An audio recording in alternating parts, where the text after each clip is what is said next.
Joining us now is George Jarkesy, president of Jarkesy and Company, and still with us our guest host, Mark Dow, portfolio manager at Faro Fund. George, I want to start with you because it looks like the markets were very disappointed by the fact that the Fed didn't hint more towards or announce a policy change yesterday regarding QE3. And you actually say in your guest notes that you think QE3 would be negative. So explain that to me.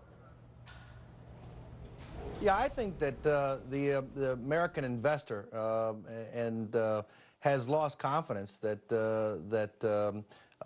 that these measures that have been taken as of late, not only in QE3 possibly, but also in stimulus and other things, is going to be long-term what we need. What you see across our country and in Europe also is a restructuring of what we're doing as far as expenditures, balance sheets that need to be restructured from a corporate perspective, taxes and regulatory environments that are overbearing and overreaching on companies.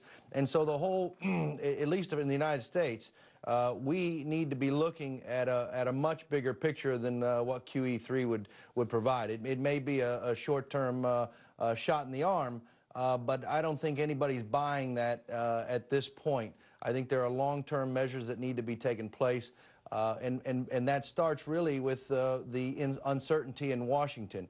And so as we start to fix these things, I think you'll see the American consumer come back very strong. The American consumer's done a good job as far as reducing their household debt, reducing their consumer credit debt. But you know, until you see a very defined leadership in Washington, you know, I think that we're going to be hesitant on QE3. All right, George, and let's talk about the stock market right now.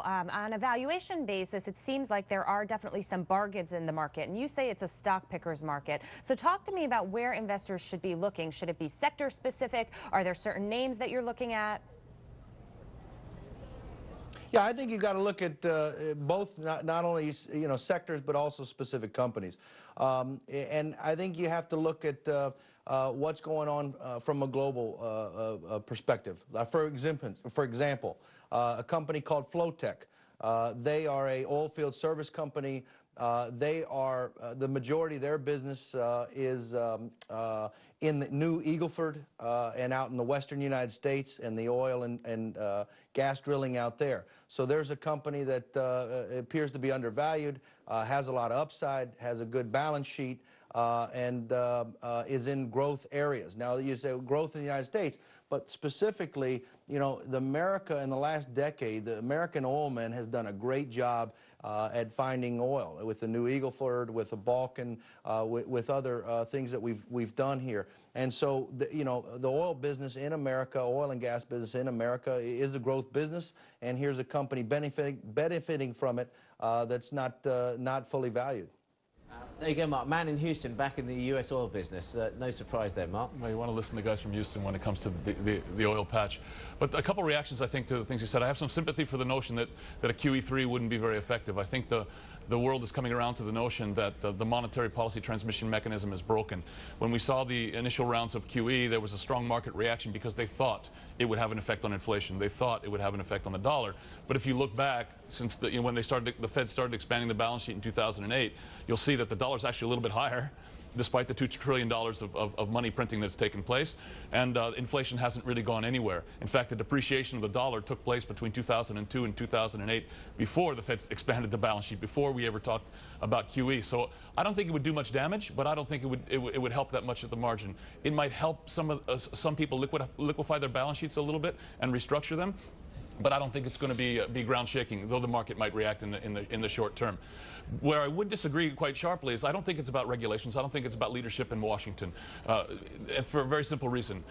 Leadership can't remove the household the debt from the household balance sheet, and until we've chewed our way through that, there's not going to be investment. I know people on the business side always think that regulation's holding me back. They complain about taxes and regulation, and often they have a lot of reason for doing so. But right now, what's blocking growth in the United States is the debt overhang that the household sector's built up over the past 10 to 15 years, and until we work our way through that, there's no policy framework that's going to get us to move forward.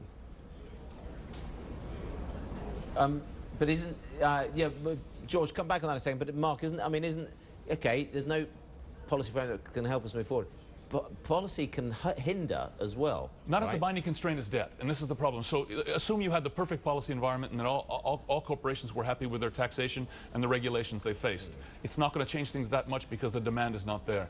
Whatever the opposite is of pent-up demand, that's what we have. And not just in the U.S., where it's quite acute in the household sector. It's kind of a global phenomenon amongst the developed economies, and we're just going to have to work our way through it. So there's no magic bullet. It's tempting to think that if we had leadership, if the Republicans and the Democrats could get together and we worked on regulations and the tax framework, we could chew through this. But aren't they making this situation worse? I don't think it makes it that much worse. It's tempting to say that. It makes us feel better about ourselves. But at the end of the day, I think the binding constraint is debt.